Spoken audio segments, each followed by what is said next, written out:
Oh, and it didn't reopen? Didn't reopen, no. Happened to a lot of places.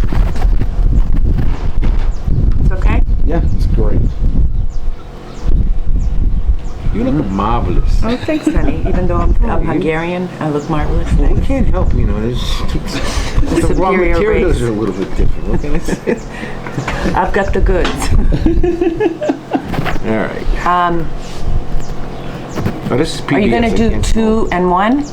Or are you going to do actually, 1 and 1? what I'm going to do is I'm going to have this one on both of you guys. That's what I'm saying, 2 And then and I'll 1. do this one on you, and then I'll move it on to Alfred and do both, so that way I can have, Yeah. we can do some editing and make it. Oh, I miss this world. Do you need a partner? Actually, you know, you can coach me, yeah. And then who knows, I might fall in love with Sicily and be over Back here. over here, not? huh? Be over here, and then we can. I really did do some stuff in the Albraish era. You know, my family story. I want to do the story on Skanderbeg. So anyway, so the first start will be the story on. Let's just start with you guys, I guess, first, and then that way I can get to know you a little bit better, and then we'll go into Catalano. Okay. Sure. Okay.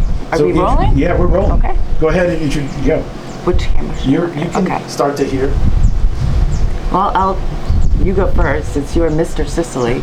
Mr. Sicily, right here. Been going from Sicily 20 years? Yeah, it's been 22 years now. And it's, for those of you who have never been here, you need to put it on your bucket list, that's for sure. It's a magical place. It's a historic place. I know that there are a lot of people here who have relatives and ancestors in the Louisiana area, for sure.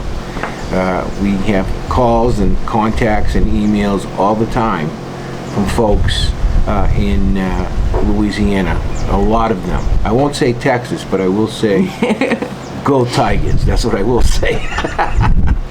So, you know, one of the things, I'm not Sicilian, I'm Hungarian, born in Hungary and grew up sort of all over the world, in Israel, Brazil, and ended up in Andover, Massachusetts. And I met Alfred in 2013 on his brother's radio show called All Things Sicilian. That's Sicilian Corner. All Things Sicilian was a shop that Alfred had in Lawrence, Massachusetts, the largest importer of Sicilian goods.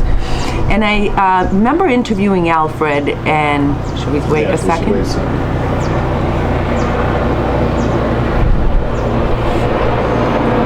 I can see we all had that same look in our eyes. We've done this. No, this has happened before. Right. The President Hotel's got a helipad. Oh, it does? Yeah, so what happens is these guys go over there to the helipad. Yeah. Oh. You're staying at the President? Yeah. Well, when I heard where you guys were, it made sense to stay there. Yeah. So. All right, go ahead. So in 2013, I was on Alfred's brother's radio show as a co-host called The Sicilian Corner, and I didn't know much about Sicily. And I can clearly remember the day Alfred walked in and we had a conversation about Sicily, and my interest peaked big time. So after the show, I asked him to come on my TV show, and I remember it was just going to be a 10-minute talk. It ended up being about 25 minutes. And then when the cameras were off, the lights were off, and the crew was getting ready to go back home, we're still talking about Sicily. And Alfred said, and this is a true story, true story, he said, let's go to lunch and let's talk about the possibility of you coming to Sicily for a few weeks to do a few episodes based on his books and also some things that were of my interest. And so I came in 2014, June, with a cameraman from Dancing with the Stars, and Rocco Sicily Colonna. bit me, got into my bloodstream. And here we are 8 years later, over 250 episodes later, I'm still not done with Sicily. And I remember the first time that I came here, like Alfred talks about him setting foot at Fontana Rossa Airport in Catania and feeling at home. It took me maybe a week, but something in Sicily resonated with me. And since then, much to his dismay, I've been coming back to Sicily and doing our You Me in Sicily videos, and there's still so much to learn about Sicily, because not only is it an outdoor museum, but the contributions made by Sicilians are amazing. They run long, they run wide and deep.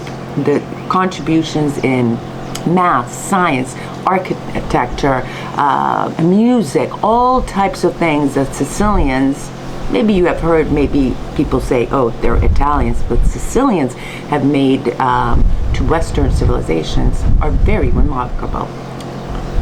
I agree with her. Seriously. There's only 5 million, about 5.25 million people here in Sicily.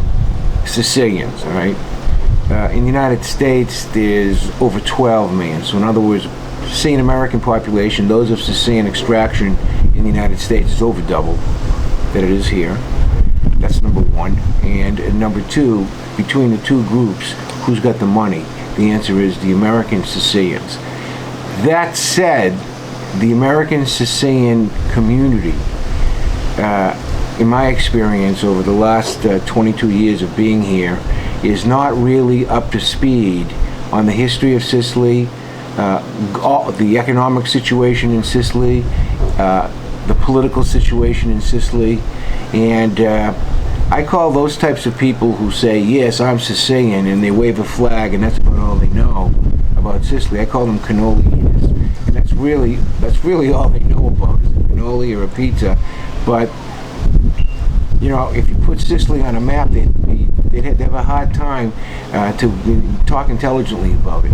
And that's one of the things that we do. One of our hopes here with You Me in Sicily is really to educate Sicilians from all over, around the world, to educate them about this beautiful land that has contributed so much throughout Sicily. Sicily played a pivotal role in many happenings during Western civilizations. Many times the fate of Western civilizations was decided on this very land, time and time again, not only because of its strategic location, but also, you know, some of the power struggles that went on here. If someone else would have won, the fate of Western civilization would have been different. Right over here in the Ionian Sea, right off our deck is the Ionian Sea, which is our office actually, and is our set for our own programming. But right off the 400 meters away was a crucial battle that basically the fate of the Western civilization. So I come over here for inspiration, which is basically what I've done. Right where I'm sitting right now and talking to you folks from Louisiana is where I've written 4 books on Sicily. And they've all sold remarkably well, surprisingly well.